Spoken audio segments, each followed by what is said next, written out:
بسم اللہ الرحمن الرحیم۔ سیرت النبی صلی اللہ علیہ وسلم 11واں باب فجار کی جنگ۔ خانہ کعبہ میں تانبے کے 2 بت تھے، ان کے نام اصاف اور نائلہ تھے۔ طواف کرتے وقت مشرک بت حاصل کرنے کے لیے، برکت حاصل کرنے کے لیے ان کو چھوا کرتے تھے۔ حضرت زید بن حارثہ رضی اللہ تعالیٰ عنہ فرماتے ہیں، ایک مرتبہ آپ صلی اللہ علیہ وسلم بیت اللہ کا طواف کر رہے تھے، میں بھی آپ کے ساتھ تھا۔ جب میں طواف کے دوران ان بتوں کے پاس سے گزرا تو میں نے بھی ان کو چھوا۔ نبی پاک صلی اللہ علیہ وسلم نے فوراً فرمایا، ان کو ہاتھ مت لگاؤ۔ اس کے بعد ہم طواف کرتے رہے۔ میں نے سوچا ایک بار پھر بتوں کو چھونے کی کوشش کروں گا تاکہ پتہ تو چلے ان کو چھونے سے کیا ہوتا ہے اور آپ نے کس لیے مجھے روکا ہے۔ چنانچہ میں نے ان کو پھر چھو لیا۔ تب آپ نے سخت لہجے میں فرمایا، کیا میں نے تمہیں ان کو چھونے سے منع نہیں کیا تھا؟ اور میں قسم کھا کر کہتا ہوں، نبی پاک صلی اللہ علیہ وسلم کبھی بھی کسی بت کو نہیں چھوا، یہاں تک کہ اللہ نے آپ کو نبوت عطا فرما دی اور آپ پر وحی نازل ہونے لگی۔ اسی طرح اللہ تعالی حرام چیزوں سے بھی آپ کی حفاظت فرماتے تھے۔ مشرک بتوں کے نام پر جانور قربان کرتے تھے، پھر یہ گوشت تقسیم کر دیا جاتا تھا یا پکا کر کھا دیا جاتا تھا، لیکن آپ نے کبھی بھی ایسا گوشت نہ کھایا۔ خود آپ نے ایک بار ارشاد فرمایا، میں نے کبھی کوئی ایسی چیز نہیں چکھی جو بتوں کے نام پر ذبح کی گئی ہو، یہاں تک کہ اللہ تعالی نے مجھے نبوت عطا کر دی۔ اسی طرح آپ سے پوچھا گیا، کیا آپ نے بچپن میں کبھی بت پرستی کی؟ آپ نے ارشاد فرمایا، نہیں۔ آپ سے پھر پوچھا گیا، آپ نے کبھی شراب پی؟ جواب میں ارشاد فرمایا، نہیں، حالانکہ اس وقت مجھے معلوم نہیں تھا کہ کتاب اللہ کیا ہے اور ایمان کی تفصیل کیا ہے۔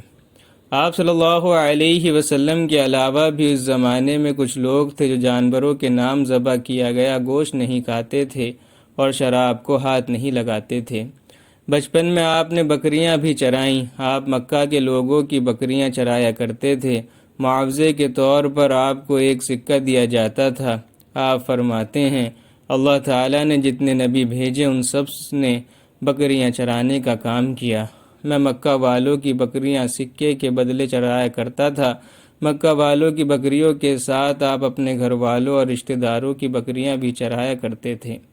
پیغمبروں نے بکریاں کیوں چرائیں؟ اس کی وضاحت یوں بیان کی جاتی ہے، اس کام میں اللہ تعالیٰ کی زبردست حکمت ہے۔ بکری کمزور جانور ہے، لہذا جو شخص بکریاں چراتا ہے اس میں قدرتی طور پر نرمی، محبت اور انکساری کا جذبہ پیدا ہو جاتا ہے۔ ہر کام اور پیشے کی کچھ خصوصیات ہوتی ہیں، مثلاً قصاب کے دل میں سختی ہوتی ہے، لوہار جفاکش ہوتا ہے، مالی نازک طبع ہوتا ہے۔ اب جو شخص بکریاں چراتا رہا، جب وہ مخلوق کی تربیت کا کام شروع کرے گا تو اس کی طبیعت میں سے کسی گرمی اور سختی نکل چکی ہوتی ہے۔ مخلوق کی تربیت کے لیے وہ بہت نرم مزاج ہو چکا ہوتا ہے اور تبلیغ کے کام میں نرم مزاجی کی بہت ضرورت ہوتی ہے۔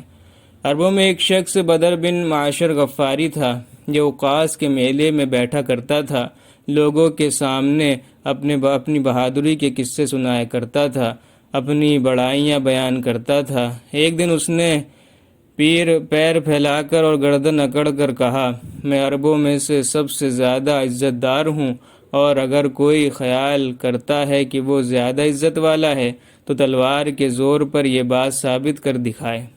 اس کے یہ بڑے بول سن کر ایک شخص غصہ آ گیا۔ وہ اچانک اس پر جھپٹا اور اس کے گھٹنے پر تلوار دے ماری، اس کا گھٹنا کٹ گیا۔ یہ بھی کہا جاتا ہے کہ گھٹنا صرف زخمی ہوا تھا۔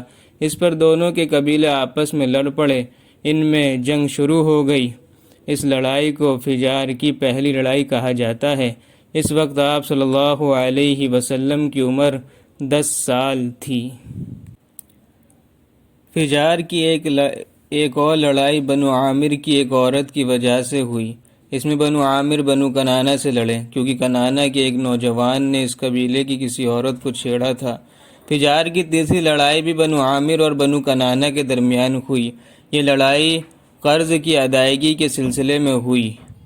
فجار کی ان تینوں لڑائیوں میں نبی صلی اللہ علیہ وسلم نے کوئی حصہ نہیں لیا۔ البتہ فجار کی چوتھی لڑائی میں آپ نے شرکت فرمائی تھی۔ عربوں کے ہاں 4 مہینے ایسے تھے کہ ان میں کسی کا خون بہانا جائز نہیں تھا۔ یہ مہینہ ذوالقعدہ، ذی الحجہ، محرم اور رجب تھے۔ یہ لڑائیاں چونکہ حرمت کے ان مہینوں میں ہوئی، اس لیے ان کا نام فجار کی لڑائی رکھا گیا۔ فجار کے معنی ہے گناہ، یعنی یہ لڑائیاں ان کا گناہ تھا۔ چوتھی لڑائی جس میں نبی کریم صلی اللہ علیہ وسلم نے بھی حصہ لیا، اس کا نام فجار براز ہے۔ یہ لڑائی اس طرح شروع ہوئی۔ قبیلہ بنو کنانہ کے براز نامی ایک شخص نے ایک آدمی عروہ کو قتل کر دیا۔ عروہ کا تعلق قبیلہ حوازن سے تھا۔ یہ واقعہ حرمت والے مہینے میں پیش آیا۔ براس اور عروہ کے خاندان کے لوگ یعنی بنو کنانہ اور حوازن اس وقت عکاظ کے مہینے میں تھے۔ وہاں کسی نے بنو کنانہ کو یہ خبر پہنچا دی کہ براس نے عروہ کو قتل کر دیا ہے۔ یہ خبر سن کر بنو کنانہ کے لوگ پریشان ہوئے کہ کہیں میلے ہی میں حوازن کے لوگ ان پر حملہ نہ کر دیں، اس طرح بات بہت بڑھ جائے گی۔ چنانچہ وہ لوگ مکہ کی طرف بھاگ نکلے۔ حوازن کو اس وقت تک خبر نہیں ہوئی تھی، انہیں کچھ دن یا کچھ وقت گزرنے پر خبر ہوئی۔ یہ بنو کنانہ پر چڑھ دوڑے، لیکن بنو کنانہ حرم میں پناہ لے چکے تھے۔ عربوں میں حرم کے اندر خون بہانا حرام تھا، اس لیے حوازن رک گئے۔ اس دن لڑائی نہ ہو سکی، لیکن دوسرے دن بنو کنانہ کے لوگ خود ہی مقابلے کے لیے باہر نکل آئے۔ ان کی مدد کرنے کے لیے قبیلہ قریش بھی میدان میں نکل آیا۔ اس طرح فجار کی یہ جنگ شروع ہوئی۔ یہ جنگ 4 یا 6 دن تک جاری رہی۔ اب چونکہ قریش بھی اس جنگ میں شریک تھے، لہٰذا آپ صلی اللہ علیہ وسلم کے چچا آپ کو بھی ساتھ لے گئے، مگر آپ نے جنگ کے سب دنوں میں لڑائی میں حصہ نہیں لیا۔ البتہ جس دن آپ میدان جنگ میں پہنچ جاتے تو بنی کنانہ کو فتح ہونے لگتی، اور جب آپ وہاں نہ پہنچتے تو انہیں شکست ہونے لگتی۔ آپ نے اس جنگ میں صرف اتنا حصہ لیا کہ اپنے چچاؤں کو تیر پکڑاتے رہے اور بس۔ 6 دن کی جنگ کے بعد بھی کوئی فیصلہ نہ ہو سکا۔ آخر دنوں گروہوں میں صلح ہو گئی، لیکن یہ کافی خون خرابے کے بعد ہوئی تھی۔ اس جنگ کے فوراً بعد حلف الفضول کا واقعہ پیش آیا۔ یہ واقعہ اس طرح ہوا کہ قبیلہ زبید کا ایک شخص اپنا کچھ مال لے کر مکہ آیا۔ اس سے یہ مال عاص بن وائل نے خرید لیا۔ عاص بن وائل مکہ کے بڑے لوگوں میں سے تھا، اس کی بہت عزت تھی۔ اس نے مال تو لے لیا لیکن قیمت ادا نہ کی۔ زبیدی اس سے اپنی رقم کا مطالبہ کرتا رہا، لیکن عاص بن وائل نے رقم ادا نہ کی۔ اب یہ زبیدی شخص اپنی فریاد لے کر مختلف قبیلوں کے پاس گیا، ان سب کو بتایا کہ عاص بن وائل نے اس پر ظلم کیا ہے، لہٰذا اس کی رقم دلوائی جائے۔ اب چونکہ عاص مکہ کے بڑے لوگوں میں سے تھا، اس لیے ان سب لوگوں نے عاص کے خلاف اس کی مدد کرنے سے انکار کر دیا، الٹا اسے ڈانٹ ڈپٹ کر واپس بھیج دیا۔ جب زبیدی نے ان لوگوں کی یہ حالت دیکھی تو دوسرے دن صبح سویرے وہ ابو قیس نامی پہاڑی پر چڑھ گیا۔ قریش ابھی اپنے گھروں ہی میں تھے۔ اوپر چڑھ کر اس نے بلند آواز سے چند شعر پڑھے، جن کا خلاصہ یہ ہے: اے فہر کی اولاد، ایک مظلوم کی مدد کرو جو اپنے وطن سے دور ہے اور جس کی تمام پونجی اس وقت مکہ کے اندر ہی ہے۔ اس زبیدی شخص کی یہ فریاد آپ صلی اللہ علیہ وسلم کے چچا زبیر بن عبد المطلب نے سن لی۔ ان پر بہت اثر ہوا۔ انہوں نے عبداللہ بن جدعان کو ساتھ لیا اور اس آدمی کی مدد کے لیے اٹھ کھڑے ہوئے۔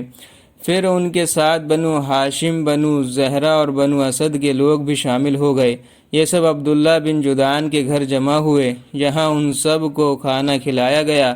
اس کے بعد ان سب نے خدا کے نام پر حلف لیا گیا۔ حلف کے الفاظ یہ تھے: ہم ہمیشہ مظلوم کا ساتھ دیتے رہیں گے اور اس کا حق اسے دلاتے رہیں گے۔ اس حلف کا نام حلف الفضول رکھا گیا۔ اس عہد اور حلف کے موقع پر اللہ کے رسول صلی اللہ علیہ وسلم بھی قریش کے ساتھ موجود تھے۔